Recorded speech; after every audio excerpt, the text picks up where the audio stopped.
Então, crianças, tudo bom? Na aula de hoje, nós vamos falar sobre os solos, tá? Esse elemento tão importante que sustenta a vida no planeta Terra e sobre o qual os seres vivos constroem, atuam, que os seres vivos modificam, degradam, etc, etc. A ciência que estuda o solo, propriamente dito, se chama pedologia. Pedo vem de solo, logia vem de estudo, tá? Ela vai ser responsável por identificar a origem do solo, classificar ele, analisar sua forma e suas propriedades. Assim, a pedologia, ela vai ela vai iniciar o seu estudo pela pedogênese. O que é a pedogênese? Pedo, como eu já tinha dito, solo, gênese, origem do solo. Então, por esse processo chamado pedogênese, a gente consegue entender a formação e como esses solos eles surgem. Tá? A pedogênese ela tem uma relação muito estreita, muito forte com o intemperismo, que é aquele fenômeno que a gente viu na última aula. O intemperismo ele vai alterar a rocha, ele vai transformar, ele vai promover reações químicas, ele vai degradar, ele vai modificar a rocha, tá bem? E aí, eu lembro que eu também comentei com vocês que existem alguns tipos de intemperismo e que esses tipos de intemperismo eles vão predominar, determinado tipo predomina, de acordo também com a característica do clima da região. Se a gente está falando de uma área de clima árido, isso significa que nessa área, provavelmente os índices pluviométricos são muito baixinhos, provavelmente não, eles são.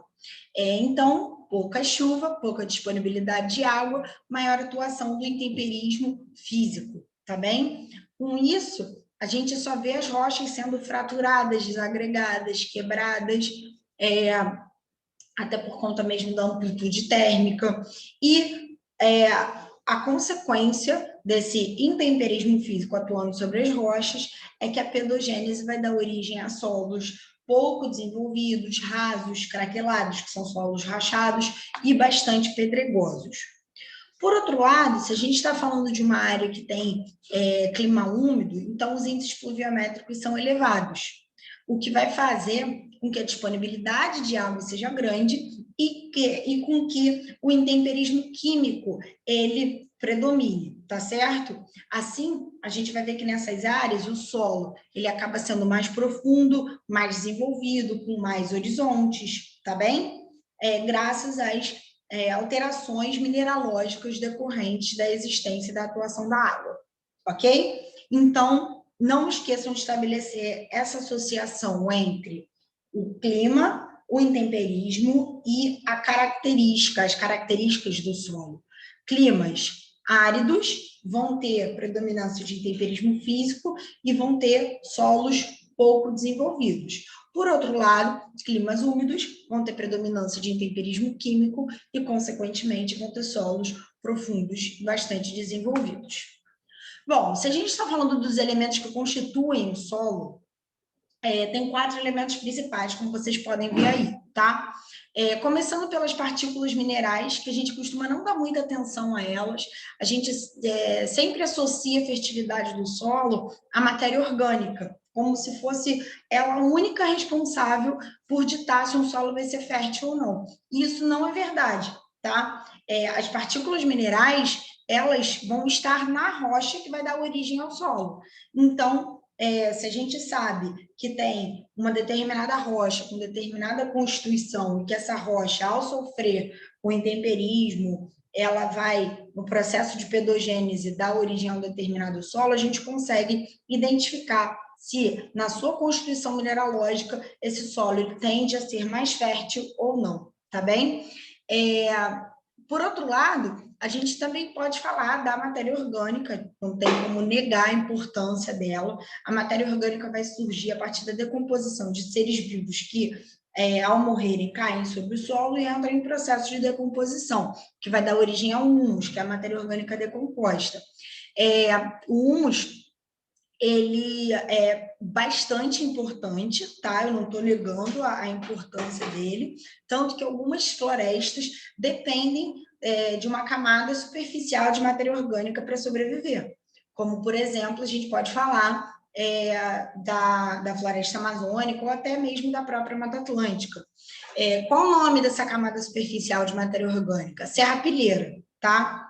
É uma floresta tão quente, tão úmida, que a taxa de decomposição ela é muito rápida, tá? E isso vai fazer com que a floresta ela se retroalimente, tudo bem?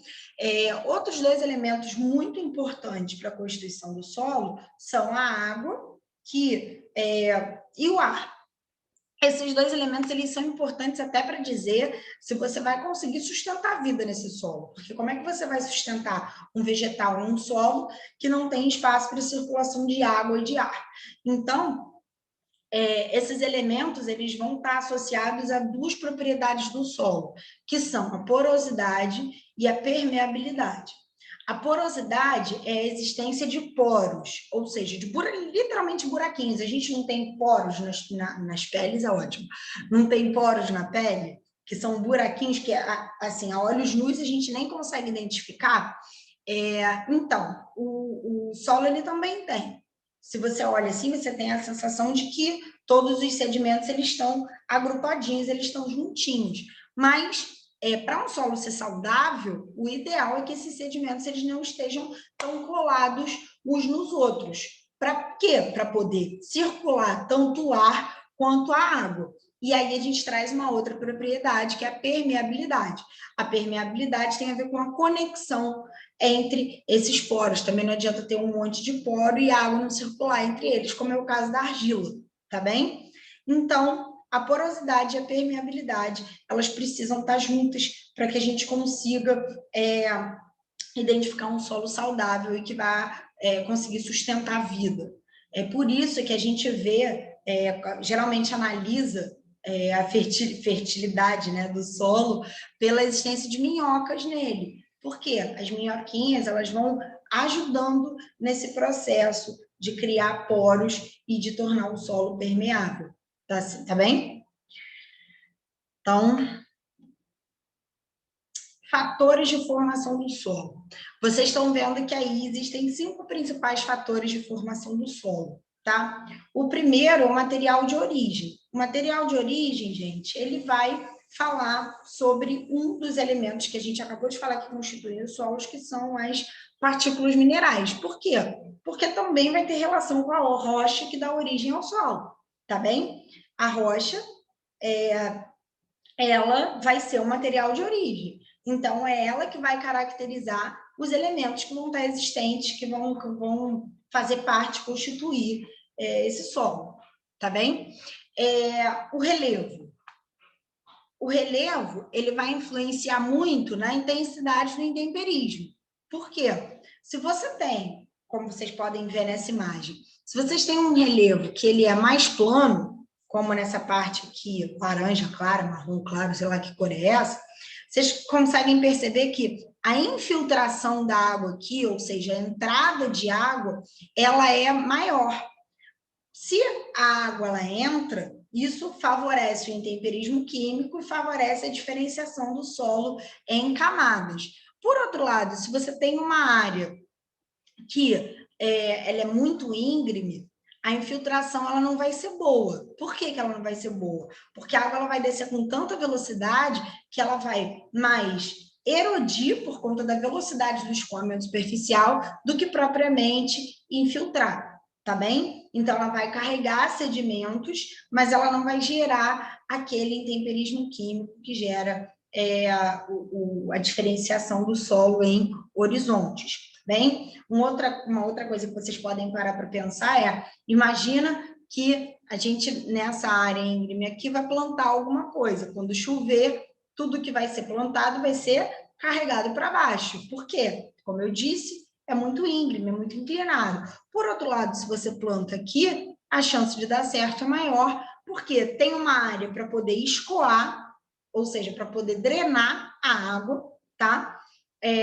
Na verdade, não é nem escoar o termo é drenar, tirar o excesso de água. Então, você também não tem uma concentração de água que fica ali presa, como ocorre nessa parte de baixo aqui, que apesar de ter uma boa infiltração, ela vai ter uma má drenagem que também não vai favorecer o intemperismo químico. Tudo bem?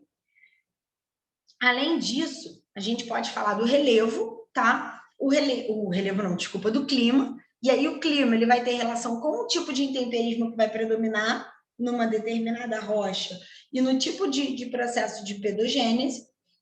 A gente vai saber se o solo ele é mais profundo ou não pelo clima, se for um clima mais úmido, se for um clima mais seco, como eu falei para vocês no início da aula. Os organismos que vão alterar, que vão transformar e que vão se estabelecer no solo.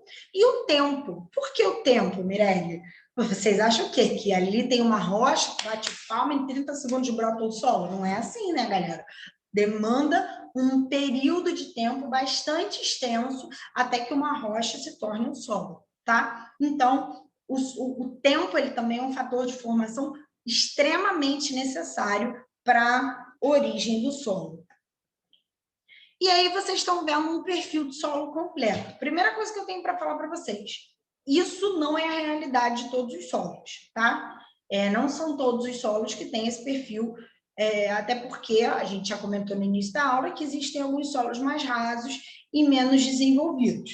Mas aqui a gente vê o horizonte O, A, E, B, C e R. Alguns também chamam esse horizonte R de horizonte D, tá bem?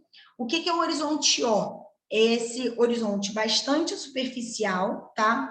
Esse horizonte O, ele é composto por matéria orgânica, basicamente, tá? Então, a espessura dele vai variar de acordo com a taxa de decomposição dos seres vivos que caem sobre o solo. Tá certo?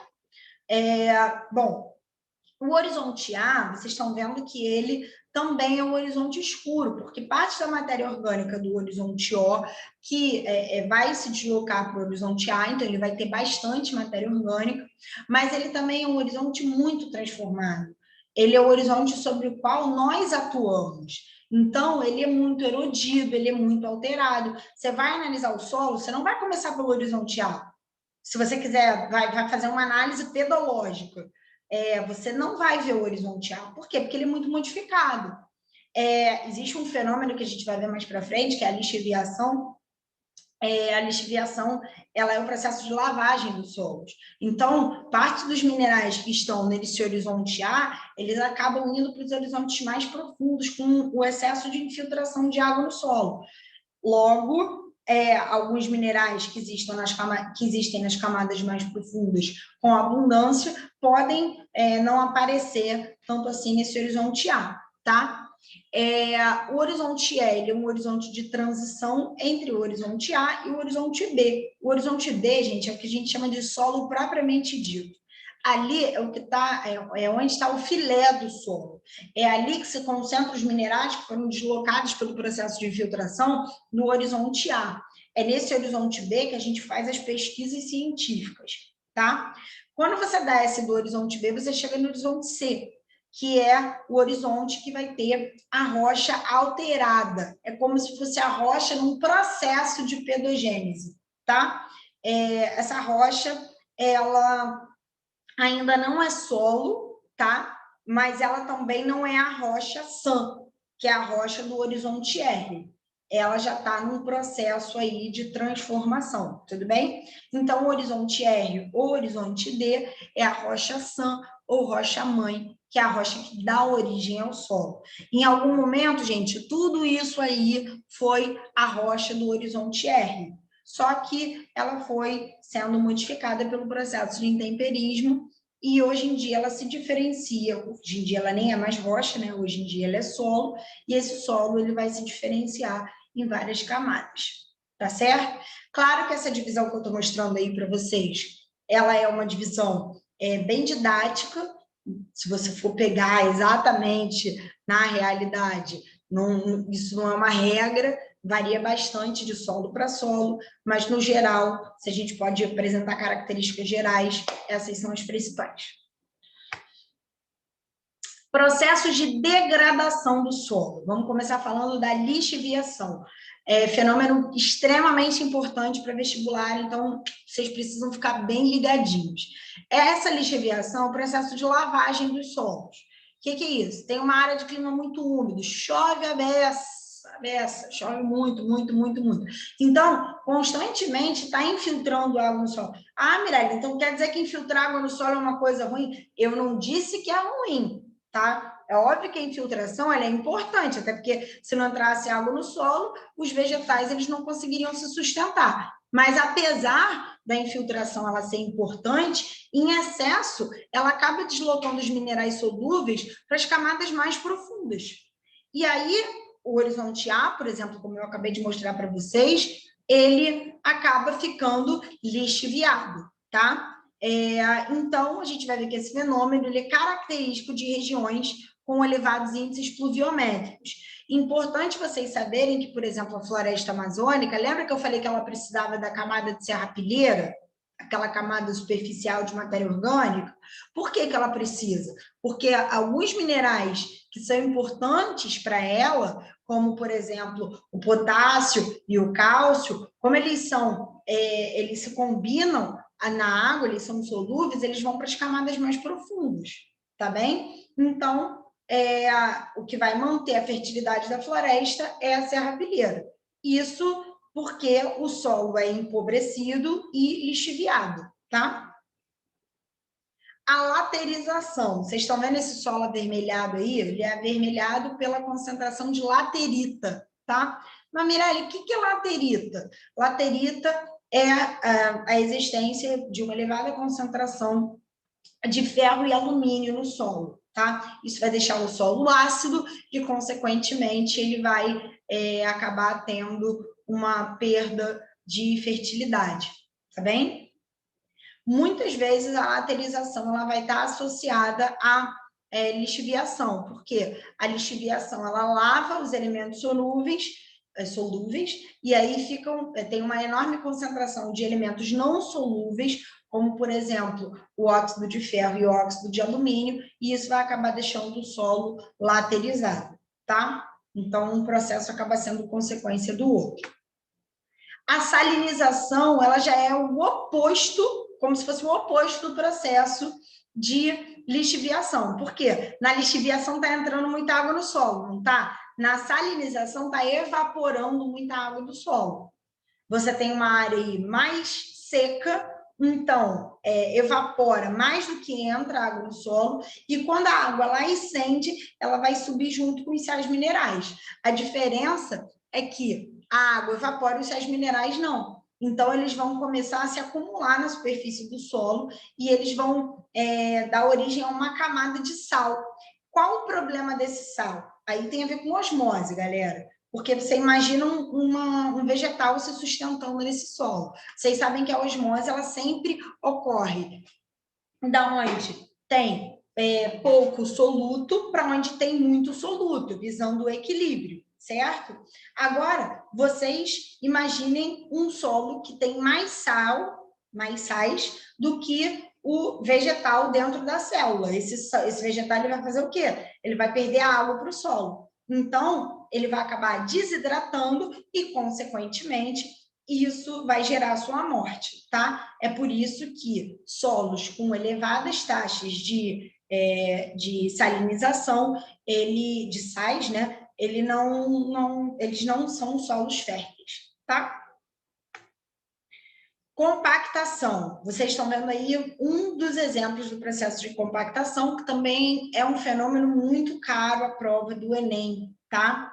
Ela gosta bastante disso. O que é a compactação? É quando você acaba com a porosidade e a permeabilidade. E por que você acaba com a porosidade? Porque você comprime os sedimentos de forma que aqueles poros existentes entre os sedimentos, eles desapareçam. Então, você não tem nem circulação de ar, nem circulação de água, tá? Não tem processo de infiltração, principalmente porque, nesse caso aí, você acaba, quando passa o pneu do caminhão, você sela a camada superficial do solo, você impermeabiliza ele, tá? Vocês já devem ter feito alguma trilha, que vocês estavam andando na trilha, e na parte que você pisa, não tem nem grama ali. Por que não tem grama? Porque aquele solo está compactado. No caso do trator, mesma situação. você precisa, depois que o trator passa sobre o solo, esse solo ele precisa ser revolvido. Tem que dar um jeito, o que isso significa? Tem que dar um jeito de desagregar esses sedimentos com o intuito de reduzir esse processo de compactação. Tem, inclusive, uma questão do Enem bastante inteligente, sensacional, que pergunta qual seria a melhor característica de uma roda de trator para que esse processo de compactação fosse reduzido. E aí a gente precisa lembrar da física, né, gente? Pressão é igual a força sobre área. Então, se você adota um pneu com uma roda mais larga, a área aumenta, logo a pressão diminui sobre a força diminui sobre uma determinada área, o que vai acabar diminuindo também a pressão. E aí, isso, por sua vez, vai fazer com que o processo de compactação ele seja amenizado. A arenização, ela vai ter relação com uma área que, como vocês podem ver, ela está desmatada, tá? É uma área arenosa, então o solo tem uma constituição arenosa e essa área ela também tem índices pluviométricos elevados. Então, a chuva ela vai acabar erodindo, transportando sedimentos para as partes mais baixas do relevo, tá? Das encostas, e isso vai gerar a formação de bancos de areia, que acaba sendo diferente do processo de desertificação. O que é a desertificação? É quando a gente tira as formações vegetais e aí o solo ele acaba entrando num processo de quase que falência em relação à capacidade de sustentação de vida, tá?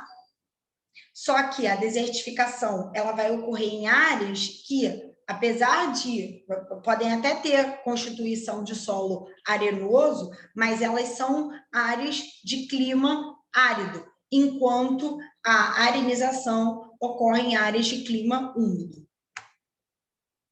As ravinas e as vossorocas. Na verdade, são dois processos associados. Não existe uma unanimidade entre os geógrafos, geomorfólogos, sobre o que é efetivamente uma ravina e uma vossoroca. Então, o que é importante para vocês saberem, aí vocês que estão no ensino médio, que não estão fazendo uma faculdade de geografia, por exemplo, vocês precisam saber que essas duas formações, elas vão ocorrer a partir de erosão ocorrida pela ação decorrente da ação da água. Ou seja, você tem uma encosta, tá? Essa encosta geralmente desmatada, então exposta, e aí é uma área que chove bastante, tá certo? Chove bastante, bastante, bastante. E aí, conforme vai chovendo, a água da chuva ela vai começar a cavar determinados espaços, determinadas formas no relevo. Ela vai percorrendo sempre o mesmo trajeto de uma área mais frágil, mais vulnerável à ação erosiva, e com isso os sedimentos eles vão sendo transportados para as partes mais baixas, tá? Só que essas marcas no relevo, elas vão acabar ganhando um nome. Esse nome é ravina, tá? Então, as ravinas ou sulcos são marcas no relevo decorrentes da ação da chuva que vai erodindo a encosta.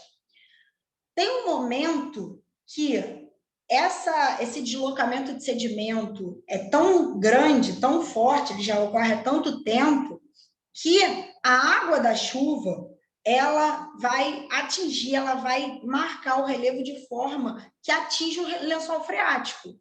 Então, a erosão é tão grande, você vai tirando sedimento até que você encontra o nível da água que corre embaixo do solo. E aí vai ocorrer, não fiquem assustados com o termo, eu sei que é esquisito, mas é isso mesmo, a exfiltração da água subsuperficial. Existe uma água abaixo da superfície, que a infiltração não é a entrada da água, a exfiltração é a saída. Então, vai começar a sair água de dentro do solo, e aí nem vai precisar mais da chuva para ocorrer o processo erosivo. Porque a própria água do solo, a água que corre abaixo da superfície, ela vai ficar minando, vai deixar o solo úmido, vai acabar favorecendo o processo de lixiviação, e aí isso vai dar origem à vossoroca. O que é importante ressaltar que para ser recuperado depois é bastante complicado. Miralha, o que eu preciso saber disso? Preciso saber que é uma forma de degradação do relevo decorrente da ação da erosão, ok? Erosão da água, óbvio, né? E que ocorre em encostas.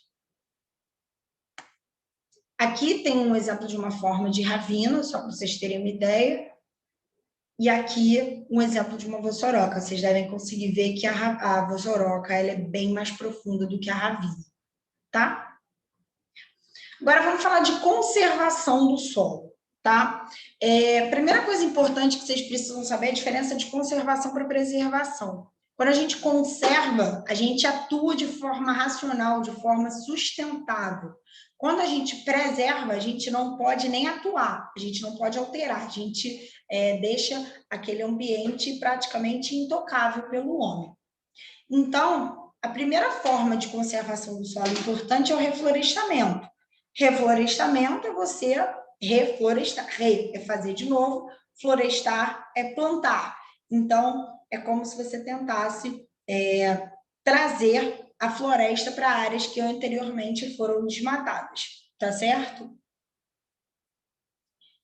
Associação de culturas é extremamente importante, porque primeiro que essa associação, ela para determinados cultivos, faz com que o solo não fique tão exposto, tá? E isso, deixando o solo menos exposto, ele fica menos vulnerável à erosão, mas tem um outro elemento importante que vocês precisam saber, que é que alguns cultivos, eles ajudam na fixação do nitrogênio, e isso acaba sendo importante para a fertilidade do solo, como, por exemplo, o cultivo das leguminosas.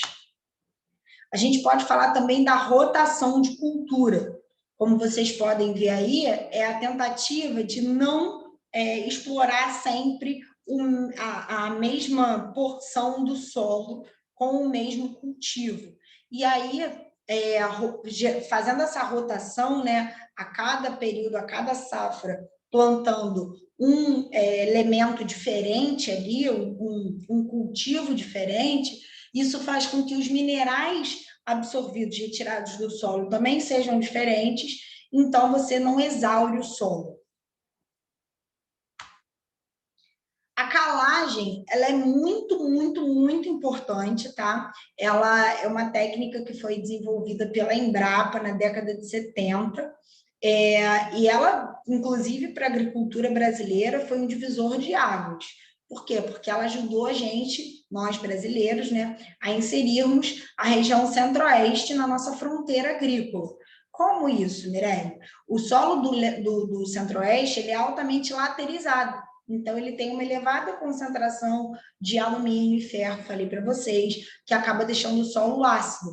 E aí, a técnica da calagem é a técnica de você jogar cal no solo. Então, consequentemente, isso vai aumentar o pH do solo e vai deixar o solo mais básico, o que vai fazer com que ele fique mais fértil e que, com isso, ele possa ser aproveitado.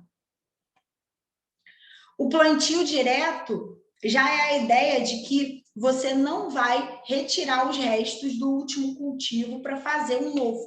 Então, é como se você utilizasse os restos do último cultivo como matéria orgânica para adubar naturalmente o solo, tá? E, por fim, o terraceamento e a curva de nível, que são duas técnicas muito importantes, tá? Que também visam amenizar a atuação da erosão. Como assim, Mirelle? Como vocês podem ver, as duas são feitas em encostas, tá? Para quê? Para tentar reduzir a velocidade do escoamento superficial.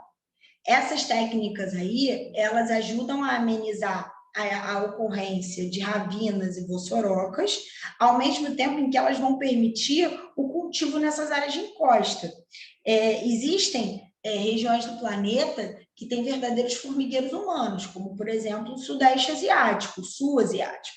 Então, não dá para desperdiçar uma área de encosta, tem que plantar em tudo que é lugar que for possível.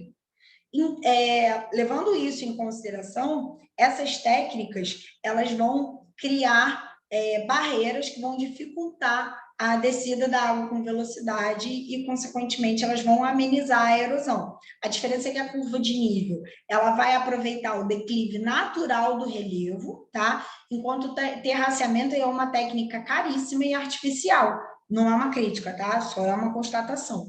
E aí você constrói degraus artificiais no relevo para fazer com que, no final dos degraus, inclusive, geralmente, dependendo do cultivo, você bota até uma certa lombada, como se fosse um quebra-mola, para tentar impedir que a água saia. Se você quer plantar arroz, o arroz só dá em áreas alagadas, né, a risicultura, então é necessária essa lombada no final do degrau, e aí, com isso, essa encosta ela pode ser aproveitada para a agricultura e, como eu disse, dá para amenizar também o processo erosivo que ocorre nela. Tá certo? Bom, galera, então é isso. Fechamos por aqui a nossa aula sobre solos e espero que vocês tenham entendido tudo e espero estar contribuindo aí para vocês conseguirem atingir o sonho de vocês e passarem para a carreira que vocês desejam, tá? Qualquer dúvida, deixe aí nos comentários. Se curtirem, deixa aí uma mãozinha, tá? Um beijo, até a próxima.